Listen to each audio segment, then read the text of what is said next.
నమస్తే, welcome to life line. నేను శివాని. ఈ రోజు మనం డిస్కస్ చేయబోయే టాపిక్ వచ్చేసి గ్యాస్ట్రో ఇంటెస్టైనల్ ట్రాక్ క్యాన్సర్ గురించి.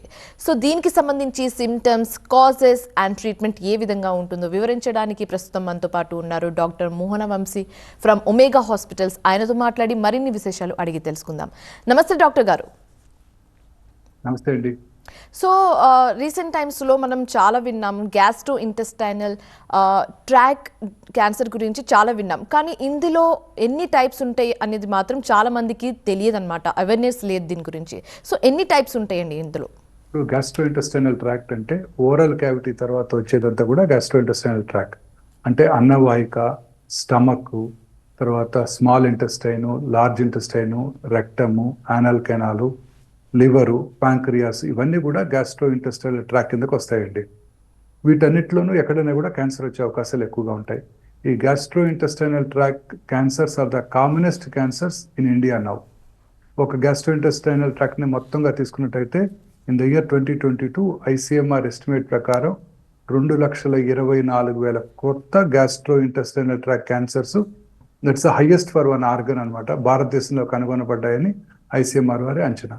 సో అవి కూడా క్రమం తప్పకుండా ఈ జిఐ ట్రాక్ట్ క్యాన్సర్స్ బాగా పెరుగుతున్నాయి. సో అందువల్ల మనకి వీటి మీద అవగాహన అవసరం. సో ఈ క్యాన్సర్స్ని కనుక సిమ్టమ్స్ని గుర్తించి క్యాన్సర్స్ని మనం ముందుగా గుర్తించినట్టయితే పూర్తిగా క్యూర్ అవడానికి అవకాశం ఉంటుంది. బట్ చాలాసార్లు ఈ సిమ్టమ్స్ చాలా కామన్ ప్రాబ్లమ్స్ కూడా కామన్గా ఉంటాయి కాబట్టి చాలామంది ఈ సిమ్టమ్స్ని నెగ్లెక్ట్ చేయడం వల్ల లేట్ స్టేజెస్లోనే ఈ గ్యాస్ట్రో ఇంటెస్టైనల్ క్యాన్సర్స్ని మనం ఐడెంటిఫై చేయడం జరుగుతుంది. అందువల్ల చాలామంది ఈ జిఐ ట్రాక్ట్ క్యాన్సర్స్ వల్ల ప్రాణాపాయ స్థితికి నెట్టబడుతున్నారు. సో అందువల్ల మనంతా కూడా ఈ క్యాన్సర్ వచ్చే సిమ్టమ్స్ అన్నిటి మీద అవగాహన పెంచుకున్నట్టయితే ఈ క్యాన్సర్స్ని మనం ముందుగా గుర్తించవచ్చు. ఓకే, సో దీనికి సంబంధించి సిమ్టమ్స్ మీరు చెప్పడం జరిగింది. కాజెస్ ఏంటి, మెయిన్ కాజెస్ ఏంటి? ఈ సిమ్టమ్స్ ఏంటంటే ముందు ఈసోఫేజియల్ క్యాన్సర్, ఫర్ ఎగ్జాంపుల్ ఉదాహరణకి ఈసోఫేజియల్ క్యాన్సర్ మనం తీసుకున్నట్టయితే సిమ్టమ్స్ ఇలా ఉంటాయి. డిఫికల్టీ ఇన్ స్వాలోయింగ్ అంటే మింగటానికి ఇబ్బందిగా ఉండటం, హార్ట్ బర్న్ అంటుంటాం అంటే రిఫ్లెక్స్ వల్ల ఈ chest behind the chest pain రావటం, ఫుడ్ మెటీరియల్ కింద నుంచి పైకి రావటం, రిగర్జిటేషన్ అనమాట. తర్వాత మింగుతున్నప్పుడు ఇబ్బందిగా ఉండటం, పెయిన్ఫుల్గా ఉండటం, మనకేమి పరిస్థితి అంటే వెయిట్ తగ్గిపోవటం, రెగ్యులర్గా చెస్ట్లో పెయిన్ రావటం, వాయిస్లో మార్పు రావటం, స్వరం బొంగురుపోయినట్టు ఉండటం, కాన్స్టెంట్ కాఫ్, తర్వాత ఫుడ్ ఏదైనా మన అన్నవాహికలో స్టక్ అయినట్టు ఉండటం, వామిటింగు, నాజియా ఆఫ్టర్ ఈటింగు, ఇవన్నీ కూడా ఈసోఫేజియల్ క్యాన్సర్ యొక్క సిమ్టమ్స్. దీని తర్వాత స్టమక్ క్యాన్సర్, ఇది సౌత్ ఇండియాలో కామనెస్ట్ క్యాన్సర్. ముఖ్యంగా దక్షిణ భారతదేశంలోని పురుషుల్లో ఒక సింగిల్ ఆర్గన్ అత్యధికంగా కనబడే క్యాన్సర్ ఏంటంటే gastric cancer. Lower abdominal pain, upper abdominal pain, vomiting, nausea sensation అంటే ఎప్పుడు కూడా తిన తర్వాత తినక ముందు కూడా వామిటింగ్ వచ్చేటట్టు ఫీలింగ్ ఉండటం, ఆకలి తగ్గిపోవటం, కొంచెం ఫుడ్ తినగానే పొట్ట ఫుల్ అయిపోయినట్టు ఉండటం, ఇండైజెషన్గా ఉండటం, తర్వాత ఫుడ్ తిన్నాక హార్ట్ బర్న్ అంటే చెస్ట్లో బర్నింగ్ పెయిన్ రావటం, తర్వాత ఫ్రీక్వెంట్గా బర్బ్స్ రావటం, బెల్చింగ్స్ ఉండటం, తేన్పులు రావటం, తర్వాత వామిటింగ్ రావటం, వామిటస్లో బ్లడ్ ఉండటం, మోషను బ్లాక్ కలర్ మోషన్స్ రావటం, తర్వాత ఏమీ సిమ్టమ్స్ ఏమీ లేకుండా వెయిట్ తగ్గిపోవటం అంటే మన ఎఫర్ట్ ఏమి పెట్టకుండానే వెయిట్ తగ్గిపోవటం, ఇవన్నీ కూడా స్టమక్ క్యాన్సర్ సిమ్టమ్స్. ఇక చిన్న పేగుల్లో వచ్చే క్యాన్సర్స్ వెరీ రేరు. జనరల్గా అబ్డామినల్ పెయిన్ రావటం, తర్వాత బ్లోటింగ్ ఉండటం, లూజ్ మోషన్స్, అకేషనల్గా కాన్స్టిపేషన్, తర్వాత లూజ్ మోషన్స్, కొంచెం ఫుడ్ తిన్నా కూడా పొట్ట ఫుల్ అయిపోయినట్టు ఉండటం, అలసటగా ఉండటం, ఇవన్నీ కూడా చిన్న పేగుల్లో వచ్చే క్యాన్సర్ లక్షణాలు అన్నమాట. ఆ తర్వాత లివర్ క్యాన్సర్. లివర్ క్యాన్సర్ చాలా కామన్గా చూస్తుంటాము. ముఖ్యంగా సిరాసిస్ ఉన్న వాళ్ళలో లివర్ క్యాన్సర్ చాలా ఎక్కువగా కనబడుతుంటుంది. అలాగే అంటే ఇంతకుముందు history of hepatitis B infection వాళ్ళలో లివర్ క్యాన్సర్ ఎక్కువగా కనబడుతూ ఉంటుంది. అలాగే కాన్స్టెంట్గా చాలా క్రానిక్ ఆల్కహాల్ అబ్యూజర్స్లో కూడా ఈ లివర్ క్యాన్సర్ చాలా కామన్గా చూస్తుంటాం. కామనెస్ట్ సిమ్టమ్స్ ఏంటంటే జాండీస్, పసికర్లు రావటం, కామెర్లు అని కూడా అంటుంటారు. తర్వాత upper abdomen right side pain రావటం, డిస్కంఫర్ట్ ఉండటం, పొట్టలో వాటర్ రావటం, పొట్ట ఉబ్బినట్టు ఉండటం, వెయిట్ తగ్గిపోవటం, వామిటింగ్స్, ఆకలి తగ్గటం, యూరిన్ డార్క్ కలర్లో రావటం, ఎల్లోయిష్ రెడ్డిష్ కలర్లో రావటం, మోషను వైట్ కలర్లో రావటం, తర్వాత కొంచెం తిన్నా కూడా పొట్ట ఫుల్ అయినట్టు ఉండటం, ఆకలి లేకపోవటం, అలసటగా ఉండటం, చాలాసార్లు జాండీస్ ఎక్కువైనప్పుడు స్కిన్ మీద అంతా కూడా ఇచ్చిగా దురదలు రావటం, ఇవన్నీ కూడా లివర్ క్యాన్సర్ లక్షణాలు. అంటే ఈ సిమ్టమ్స్ ఉంటే క్యాన్సర్ ఉన్నది అని కాదు. ఈ సిమ్టమ్స్ ఏమైనా కూడా అశ్రద్ధ చేయకుండా దగ్గరలో ఉన్న ఫిజిషియన్ని కలిసి లేదా ఆంకాలజిస్ట్ని కలిసి ఇవి క్యాన్సర్ కాదు అని నిర్ధారణ చేసుకోవటం చాలా ఇంపార్టెంట్. అలాగే ప్యాంక్రియాటిక్ క్యాన్సర్, ముఖ్యంగా pancreatic cancer is a very silent killer. చాలాసార్లు ఎటువంటి సిమ్టమ్స్ కలగజేయదు. చాలాసార్లు వీళ్ళు 4th స్టేజ్లోనే డయాగ్నోస్ చేయడం జరుగుతుంది. అది lower abdominal pain, especially back pain ముందు నుంచి వెనక్కి పాకటం, రేడియేట్ అవటం, జాండీస్ రావటం, వెయిట్ తగ్గిపోవటం, ఆకలి తగ్గటం, అలసటగా ఉండటం, వామిటింగ్ రావటం, తర్వాత డయాబెటీస్ వర్సన్ అవుతూ ఉండటం, ఆయిలీ స్టూల్స్ రావటం, అలాగే పేల్ కలర్ స్టూల్స్ రావటం, లేదా ఫౌల్ స్మెల్లింగ్ స్టూల్స్ రావటం, ఇవన్నీ కూడా ప్యాంక్రియాటిక్ క్యాన్సర్ లక్షణాలు. ఇంకా అత్యధికంగా కనబడేది ముఖ్యంగా అర్బన్ ఏరియాస్లో పురుషుల్లో బాగా కనబడేది లార్జ్ ఇంటెస్టైన్ కోలన్ క్యాన్సర్. భారతదేశంలో కూడా ఈ కోలన్ క్యాన్సర్ ఇన్సిడెన్స్ ర్యాపిడ్గా పెరిగిపోతుంది. ఇంతకుముందు చాలా తక్కువ మందిలో చూసేవాళ్ళం. ఇప్పుడు లైఫ్ స్టైల్ చేంజెస్తోనూ ఈ ఫ్యాటీ ఫుడ్, అలాగే రెడ్ మీట్ తీసుకునే వాళ్ళలోనూ ఫైబర్ తక్కువగా తీసుకుంటూ ఈ వెస్ట్రన్ ఫుడ్ హ్యాబిట్స్కి అలవాటు అవుతున్న ఇండియన్ యూత్, అర్బన్ యూత్, ఆ తర్వాత వారికి పెద్ద వయసులో ఈ క్యాన్సర్ ఎక్కువగా చూస్తున్నాం. మోస్ట్ ఇంపార్టెంట్ సిమ్టమ్ ఏంటంటే చాలామంది అశ్రద్ధ చేసే symptom blood in the stools. చాలామంది ఇది హిమరాయిడ్స్, పైల్స్ అనుకుని అశ్రద్ధ చేస్తుంటారు. ఈ బ్లడ్ ఇన్ ద స్టూల్స్ ఎప్పుడు కూడా అశ్రద్ధ చేయకూడదు. ఒకసారి బ్లడ్ ఇన్ ద స్టూల్స్ ఉన్న వెంటనే చెక్ చేసుకొని దానికి గల కారణాన్ని అనలైజ్ చేసి ఆ కారణానికి ట్రీట్ చేసి బ్లడ్ ఇన్ ద స్టూల్ తగ్గిపోయే వరకు మనం దాని గురించి శ్రద్ధ తీసుకుంటూనే ఉండాలి. తర్వాత అన్ఎక్స్ప్లెయిన్డ్ వెయిట్ లాస్, తర్వాత అబ్డామినల్ డిస్కంఫర్ట్, అంటే కొంచెం ఫుడ్ తిన్నా క్రాంప్స్ రావటం, బ్లోటింగ్గా ఉండటం, ఆల్టర్నేటింగ్ డయేరియా అండ్ కాన్స్టిపేషను, అంటే సడన్గా కొంచెం 4 సార్లు మోషన్ అవటం, మళ్ళీ ఒక 2 రోజులు కాన్స్టిపేషను, తర్వాత ఫీలింగ్ ఆఫ్ ఇన్కంప్లీట్ ఎవాక్యుయేషన్. మనం ఒకసారి మోషన్ పాస్ చేశాక ఒక మంచి ఫీలింగ్ ఉంటుంది, కంప్లీట్గా ఎంటీ అయిపోయిందంటే ఫీలింగ్ ఉంటుంది. ఆ ఫీలింగ్ లేకుండా మోషన్ పూర్తిగా పాస్ చేసిన తర్వాత కూడా ఇంకా ఏదో మోషన్ ఉన్నది అనే ఫీలింగ్ ఉండటం. అంటే ఆ రెక్టంలో ట్యూమర్ ఉన్నప్పుడు బ్రెయిన్ అది ఒక ఫీకల్ మ్యాటర్ లాగానే పర్సీవ్ చేస్తుంది అనమాట. తర్వాత స్టూల్ క్యాలిబర్ తగ్గటం, మామూలుగా స్టూల్ కొంచెం ఇలా లావుగా వస్తుంది 2 సెంటీమీటర్స్ రేడియస్తో. లోపల రెక్టల్ గ్రోత్ కనుక ఉన్నట్టయితే క్యాలిబర్ పేస్ట్ లాగా, టూత్ పేస్ట్ లాగా కొంచెంగా రావటం. తర్వాత ఎక్సెసివ్గా గ్యాస్ పాస్ చేయటం, ఫ్లాటులెన్స్ ఉండటం, తర్వాత ఎక్కువగా అలసటగా ఉండటం, ఆకలి తగ్గిపోవటం, వామిటింగ్ రావటం, అలాగే మోషన్లో అలాగే రెక్టల్ క్యాన్సర్ సిమ్టమ్స్ కూడా సిమిలర్గా ఉంటాయి. Pain, discomfort during motion pass చేయటం, తర్వాత యానస్ దగ్గర ఇచ్చింగ్గా ఉండటం, డిస్కంఫర్ట్ ఉండటం, alternating diarrhoea, constipation, abdominal cramps రావటం, అంటే లోవర్ అబ్డామినల్ పెయిన్ ఉండటం, అన్ఎక్స్ప్లెయిన్డ్ వెయిట్ లాసు, అలసటగా ఉండటం, ఇవన్నీ రెక్టల్ క్యాన్సర్ లక్షణాలు. కొన్నిసార్లు ఈ మోషన్తో బ్లడ్తో పాటు మ్యూకస్, అంటే గమ్ లాగా, బంకలాగా కూడా పడుతుంది. అంటే ఈ ట్యూమర్ నుంచి సెక్రెట్ చేసే సెక్రిషన్స్ అలాగే బంకలాగా కనబడతాయి అన్నమాట. సో ఇవన్నీ కూడాను. అలాగే కొన్నిసార్లు యానల్ క్యాన్సర్ ఎక్కువగా బాగా పెరిగిపోయినట్టయితే ఫీకల్ ఇన్కాంటినెన్స్, తెలియకుండా మోషన్ పడిపోవటం, ఇవన్నీ కూడా ఈ యానల్ క్యాన్సర్, రెక్టల్ క్యాన్సర్ లక్షణాలు అన్నమాట.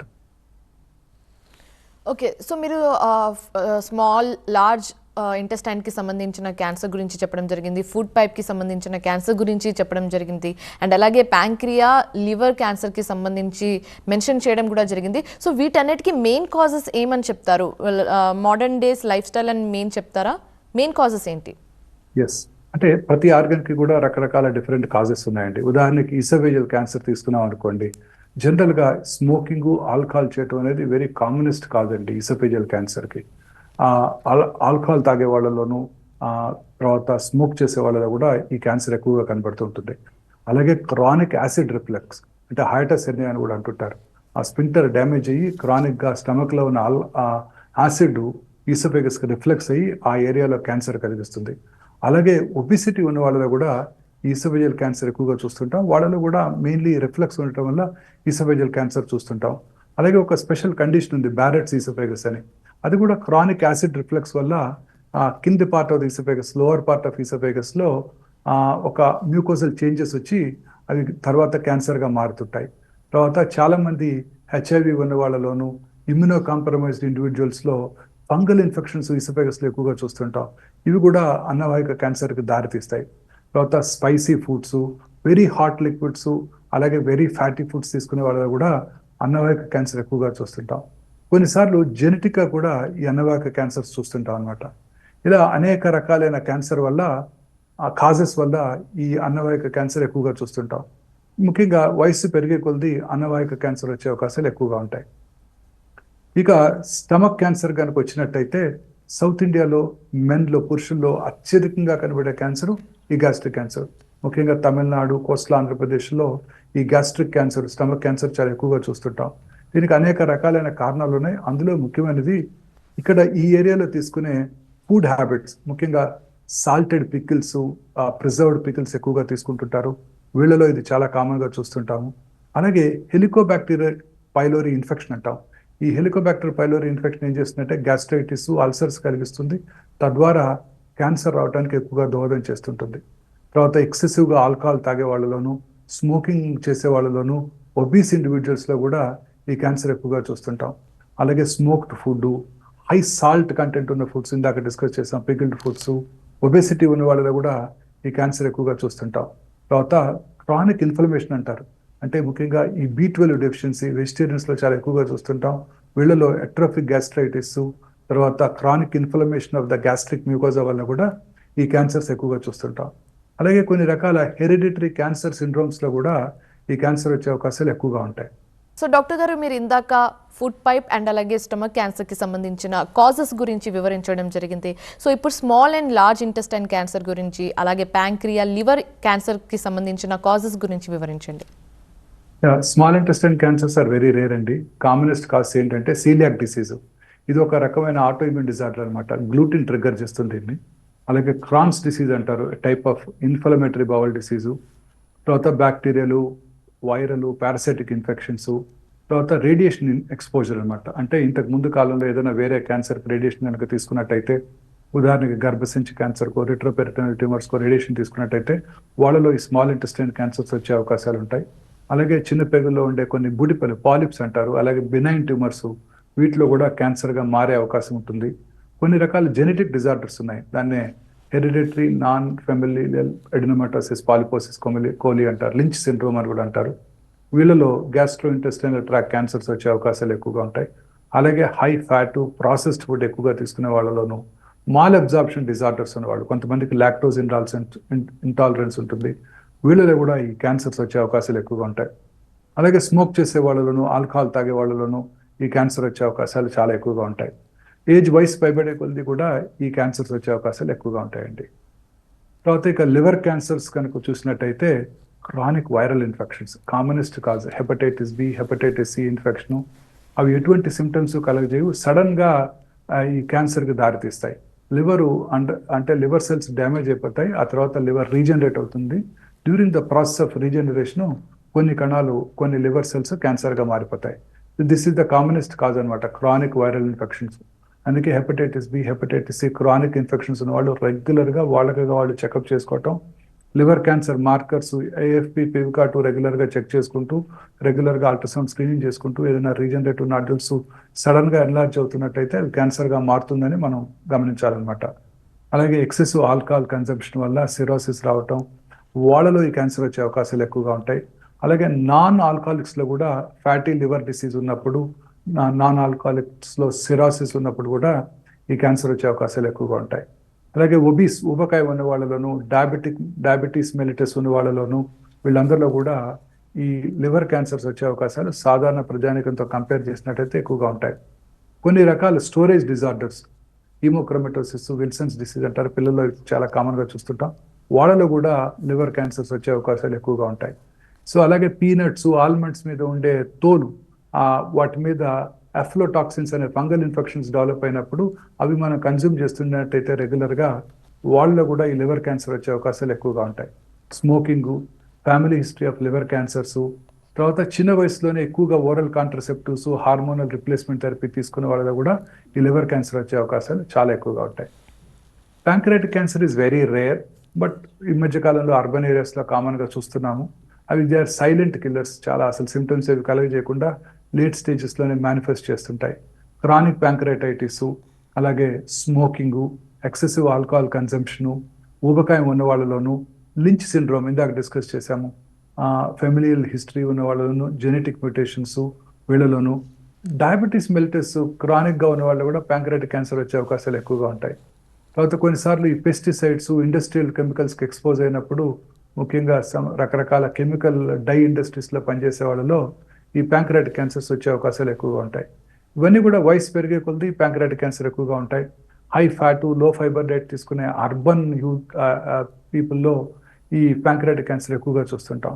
జనరల్లీ మెన్లోనే ఈ ప్యాంక్రియాటిక్ క్యాన్సర్ ఎక్కువగా కనబడుతుంది. జనరల్గా ఆడవాళ్ళలో ఈ క్యాన్సర్ తక్కువగా చూస్తుంటాం.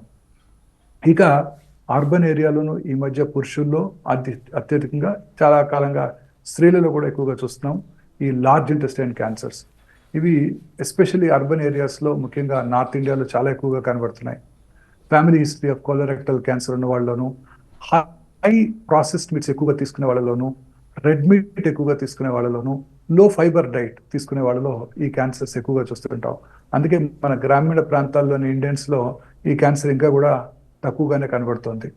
యాక్టివిటీ తక్కువగా ఉండాలి. ఎక్కువగా కూర్చొని పనిచేసే top high ranking officials, administrators, software ప్రొఫెషనల్స్లో ఈ క్యాన్సర్ ఎక్కువగా చూస్తుంటాం. So sitting is new smoking. ఎక్కువగా కూర్చొని ఉన్న వాళ్ళలో స్మోక్ చేస్తే ఎటువంటి ప్రాబ్లమ్స్ ఉంటాయో అలాంటివన్నీ కూడా ఎక్కువగా కాన్స్టెంట్గా కూర్చునే వాళ్ళు కూడా చూస్తుంటాం. So physical inactivity is a very important cause. Alcohol consumption directly related to colon cancer. Smoke చేసే వాళ్ళలో కూడా ఈ కోలన్ క్యాన్సర్ వచ్చే అవకాశాలు ఎక్కువగా ఉంటాయి. సన్నగా ఉండే వాళ్ళలో ఈ కోలన్ క్యాన్సర్ ఉండే అవకాశాలు ఎక్కువగా ఉంటాయి. సో రెగ్యులర్గా ఫ్రూట్స్, గ్రీన్స్ ఎక్కువగా తీసుకుంటూ, రెగ్యులర్గా ఎక్సర్సైజ్ చేస్తూ, లీన్ బాడీ మాస్ మెయింటైన్ చేస్తూ, దూర అలవాట్లు ఆల్కహాల్, స్మోకింగ్కి దూరంగా ఉన్నట్టయితే కోలన్ క్యాన్సర్ వచ్చే అవకాశాలు కూడా తక్కువగా ఉంటాయి. ఈ ప్రాసెస్డ్ ఫుడ్స్ ఎక్కువగా తీసుకునే వాళ్ళలో ఇవి ఎక్కువగా చూస్తుంటాం. అలాగే అల్సరేటివ్ కొలైటిస్, క్రాన్స్ డిసీజ్ ఉన్న వాళ్ళలో, అంటే ఇవి ఇన్ఫ్లమేటరీ బౌల్ డిసీజెస్ అంటారు, వీటిలో కూడా ఈ క్యాన్సర్ వచ్చే అవకాశాలు ఎక్కువగా ఉంటాయి. వయసు పెరిగే కొలది కోలన్ క్యాన్సర్ చాలా కామన్గా చూస్తుంటాం. అలాగే పాలిప్స్ అంటారు, బుడిపెలు. అలా హిస్టరీ ఆఫ్ పాలిప్స్ కనుక ఉన్నట్టయితే వాళ్ళలో ఈ కోలన్ క్యాన్సర్ వచ్చే అవకాశాలు ఎక్కువగా ఉంటాయి. వాళ్ళలో కానీ వాళ్ళ ఫ్యామిలీ మెంబర్స్లో కూడా పాలిప్స్ ఉన్న వాళ్ళలో కానీ, అలాగే previous history of colon cancer, ఉదాహరణకి రైట్ కోలన్లో క్యాన్సర్ వచ్చిందనుకోండి, వాళ్ళలో లెఫ్ట్ కోలన్లో క్యాన్సర్ వచ్చే అవకాశాలు కూడా ఎక్కువగా ఉంటాయి. అలాగే ఇందాక డిస్కస్ చేసాం genetic mutations, Lynch syndrome, familial adenomatous polyposis coli అంటారు. వాళ్ళలో ఫెమిలియల్ ఎడినోమాటస్ పాలిపోసిస్ కోలిలో ఫ్యాప్ జీన్ అంటారు. వాళ్ళలో జనరల్గా అర్లీ ఏజ్లోనే ఈ టోటల్ ఎంటైర్ కోలన్లో పాలిప్స్ రావటం, అవన్నీ కూడా క్యాన్సర్గా మారటం జరుగుతుంటుంది. అందుకే వాళ్ళని ముందుగా ఐడెంటిఫై చేసి ముందుగానే వాళ్ళకి సర్జరీ చేసేసి ఎంటైర్ టోటల్ ప్రాక్టోకాలెక్టమీ చేసినట్టయితే క్యాన్సర్ రాకుండా చేయవచ్చు. ఇక రెక్టల్ క్యాన్సర్ దగ్గరికి వచ్చినట్టయితే ఫ్యాటీ డైట్ తీసుకునే వాళ్ళలోను, ఒబీస్ ఇండివిజువల్స్లోను, స్మోకర్స్లోను, ఆల్కహాల్ కన్జ్యూమ్ చేసే వాళ్ళలోను, ఏజ్ పెరిగే కొలది ఇవన్నీ కూడా ఈ rectal cancer just like colon cancer వీళ్ళలో ఎక్కువగా చూస్తుంటాం. ఇంతకుముందు గర్భసంచి క్యాన్సర్కి ఎవరైనా రేడియేషన్కి ఎక్స్పోజ్ అయినట్టయితే, ఉదాహరణకి స్త్రీలలో గర్భసంచి క్యాన్సర్కి radiation is the commonest treatment, especially late stage cervical క్యాన్సర్స్లో. అది ఇండియాలో one of the commonest cancers until recently. So వాళ్ళలో రేడియేషన్ తీసుకొని ఉంటారు. వాళ్ళలో ఒక 15-20 ఇయర్స్ తర్వాత ఈ గర్భసంచి క్యాన్సర్ క్యూర్ అయిపోయిన తర్వాత రెక్టల్ క్యాన్సర్ వచ్చే అవకాశాలు ఎక్కువగా ఉంటాయి. అలాగే వాళ్ళలో యానల్ క్యాన్సర్స్ వచ్చే అవకాశాలు కూడా ఎక్కువగా ఉంటాయి. సో యానల్ క్యాన్సర్స్ కనుక దగ్గరికి వచ్చినట్టయితే మనం క్రానిక్ యానల్ ఇరిటేషన్, రెగ్యులర్గా వాళ్ళకి హిమరాయిడ్స్, యానల్ ఫిషర్స్, ఫిస్టులాలు ఉంటుంటాయి. వాళ్ళు దానికి సరైన ట్రీట్మెంట్ తీసుకోరు, వాటిని నెగ్లెక్ట్ చేస్తుంటారు. వాళ్ళలో క్రానిక్ ఇన్ఫ్లమేషన్ వచ్చి వాళ్ళలో యానల్ క్యాన్సర్ వచ్చే అవకాశాలు ఎక్కువగా ఉంటాయి. అలాగే కొంతమంది హెచ్ఐవి ఉన్న వాళ్ళలో కూడాను, గేస్లో కూడా ఈ యానల్ క్యాన్సర్స్ వచ్చే అవకాశాలు ఎక్కువగా ఉంటాయి. మెయిన్ కాజ్ ఏంటంటే హ్యూమన్ ప్యాపిలోమేటస్ వైరస్ ఇన్ఫెక్షన్. గర్భసంచి ముఖద్వార క్యాన్సర్ కూడా ఇది చాలా కామన్ కాజ్ అనమాట. Human papillomatous virus infection, HPV infection అంటుంటాం. దానికి ఇప్పుడు వ్యాక్సిన్ కూడా కనుగొనబడింది. టైప్ 16 అండ్ టైప్ 18లో ముఖ్యంగా ఈ యానల్ క్యాన్సర్స్ వచ్చే అవకాశాలు ఎక్కువగా ఉంటాయి. అలాగే హెచ్ఐవి ఉన్న వాళ్ళ గురించి ఆల్రెడీ డిస్కస్ చేసాం. క్రానిక్ అల్సరేటివ్ కొలైటిస్, వయసు పెరిగే కొలది ఈ క్యాన్సర్ వచ్చే అవకాశాలు ఎక్కువగా ఉంటాయి. జనరల్గా ఈ anal cancers poorer sections of the సొసైటీలో చాలా కామన్గా చూస్తుంటాం. ఎందుకంటే వాళ్ళకి హైజీన్ మెయింటైన్ చేయడం తెలియకపోవడం, హైజీన్ ప్రాపర్గా మెయింటైన్ చేయకపోవడం వల్ల అక్కడ క్రానిక్ ఇన్ఫెక్షన్స్ రావటం యానస్ దగ్గర. అలాగే గర్భసంచి క్యాన్సర్ కూడా పూరర్ సెక్షన్స్ ఆఫ్ సొసైటీలో ఎక్కువగా చూస్తుంటాం. వీళ్ళందరిలో ప్రాపర్ హైజీన్ మెయింటైన్ చేయకపోవడం వల్ల ఇన్ఫెక్షన్స్ అవి క్యాన్సర్కి దారితీస్తాయి. ఆల్కహాల్, అలాగే కెనాబిస్, మరిజువానా తీసుకునే వాళ్ళలో కూడా ఈ యానల్ క్యాన్సర్స్ వచ్చే అవకాశాలు ఎక్కువగా ఉంటాయి. సో డాక్టర్ గారు, గ్యాస్ట్రో ఇంటెస్టైనల్ క్యాన్సర్కి సంబంధించి ట్రీట్మెంట్ ఏ విధంగా ఉంటుంది? జనరల్లీ కామన్గా క్యాన్సర్స్ అన్ని కనుక మనం తీసుకున్నట్టయితే అన్నవాహిక క్యాన్సర్స్ అంటే ఈసోఫేగల్ క్యాన్సర్స్ అన్ని కూడా surgery is the most important treatment. చాలాసార్లు ఈ క్యాన్సర్స్ని లేట్ స్టేజ్లో డిటెక్ట్ చేస్తుండటం వల్ల ముందుగా రేడియేషన్ కీమోథెరపీ ఇచ్చి దాన్ని డౌన్ సైజ్ చేసి ఆ తర్వాత సర్జరీ చేయడం జరుగుతుంది. ఈ మధ్య కాలంలో ఈ సర్జరీస్ అన్ని కూడా మినిమల్లీ ఇన్వేసివ్ పద్ధతిలో చేయటం వల్ల, అంటే ఇంతకుముందు పెద్దగా కోత కోసి చెస్ట్లో పెద్దగా కోత కోసి ఈ సర్జరీస్ చేయడం జరిగేది. ఆ పెద్దగా కోత కోసి చేసినప్పుడు వాటిలో కాంప్లికేషన్స్ అవి కూడా ఎక్కువగా ఉండేవి. ఈ క్యాన్సర్స్ జనరల్గా స్మోకర్స్లోను ఆల్కహాలిక్స్లోను, వాళ్ళలో పువర్ రెస్పిరేటరీ రిజర్వ్ ఉంటుంది, వాళ్ళలో జనరల్గా ఏజ్డ్ వయసు పెరిగే కొద్ది ఈ క్యాన్సర్స్ ఎక్కువగా కనబడుతుంటాయి. అందువలన వాళ్ళు సర్జరీకి విత్స్టాండ్ అయ్యే అవకాశాలు కూడా తక్కువగా ఉంటాయి, మేజర్ సర్జరీస్. ఇప్పుడు ఈ సర్జరీస్ అన్ని కూడాను watts video assisted thoracoscopic surgery అంటాం. జస్ట్ కీ హోల్ పద్ధతిలో ఎలాగైతే లాప్రోస్కోపిక్ సర్జరీ అంటామో అబ్డామినల్ ఏరియాస్లో, ఈ చెస్ట్లో దాన్ని వ్యాట్స్ అంటాం, వీడియో అసిస్టెడ్ థొరకోస్కోపిక్ సర్జరీ. చిన్న 3-4 కీ హోల్స్ వేసేసి హై డెఫినేషన్ ఇమేజ్ 1 కెమెరాస్ లోపల పెట్టి 3 డైమెన్షనల్ కెమెరాస్ పెట్టడం వల్ల మన కంటితో చూసిన దానికన్నా 10 to 16 టైమ్స్ మ్యాగ్నిఫైడ్ ఇమేజ్తో మనం చూసినప్పుడు చాలా క్లారిటీతో ట్యూమర్ వచ్చిన భాగము ఎక్కడికైతే పాకటానికి అవకాశం ఉందో లింఫ్ గ్లాండ్స్ అవన్నీ కూడా కేర్ఫుల్గా చూసి వాటన్నిటిని పూర్తిగా తీసేయడం ద్వారా ఈ క్యాన్సర్ని మనం పూర్తిగా క్యూర్ చేసుకోవడానికి అవకాశం ఉంటుంది. కొన్నిసార్లు అడ్వాన్స్డ్ కేసెస్లో సర్జరీ అయిపోయిన తర్వాత కీమోథెరపీ రేడియోథెరపీ కూడా ఇవ్వాల్సి రావచ్చు ముందుగా ఇవ్వకపోయినట్టయితే.